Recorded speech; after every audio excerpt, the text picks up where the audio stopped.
Mail in. All right. First one comes from Will. And Will writes about materials used in luring Bigfoot, like attracting Bigfoot. Uh-huh. And Will says, your radio podcast rocks. I learn more about Bigfoot and cryptids here than most places. WJ and KJ have this way with words and data that makes me good with being a quote unquote regular listener. Uh-huh. Stellar reporting on the weird drone mystery. How weird.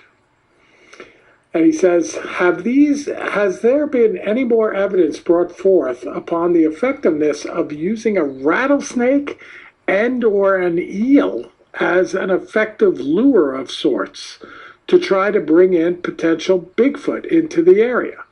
The last I read, which was years ago, there were varying reports of the effectiveness of elk, lamb, and possum, with a lone report of a wasp jerky being used in a unique circumstance. I believe there is something about the wadding process which makes this rather repulsive nougat attractive to the Bigfoot.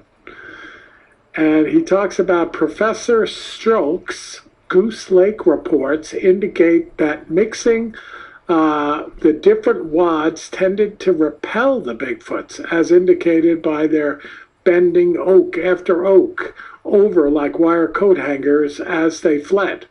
I'll never forget that haunting passage from the testimony of his endeavors. Thank you for all the good work you do and all involved with getting your work out to the people. I'm a believer. Will. Yeah, Kev, did you, when I looked at that, as you know I have, Yeah. what is that terminology, wadding? I don't know. I was going to ask you. Yeah, I have no I'm idea. guessing they kind of wad it together in a ball, maybe, Well, he's like, talking about piece of snakes and eels and Yeah, I don't know. very strange. I was ready for you to answer that one.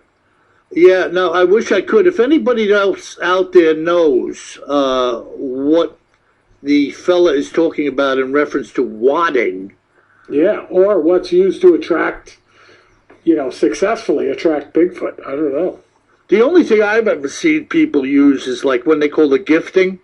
Yeah. I've seen people use some dumb things like putting donuts out there and stuff, which it may not be dumb, but it sure looks and stuff like that. Yeah, it sure looks dumb, to put a frosted cream-filled donut out there. Well, it's pretty, for me, it's impossible to say, oh, I put the cream-filled donut out there and it's gone. It must be a Bigfoot. Like, yeah, listen. Really? Could have been anything. Could have been me.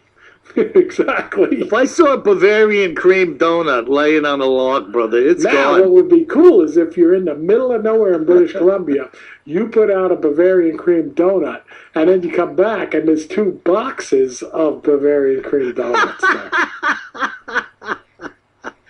Remember the coyote and the roadrunner? He'd hang a sign over a tin of bird food, and it would say, like, eat me. Yeah. And the roadrunner would just go by and eat it like it was nothing and then take off. And he'd go look at it like, why didn't this work?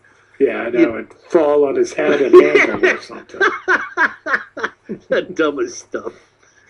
Oh, my goodness. All right, Bill, our next note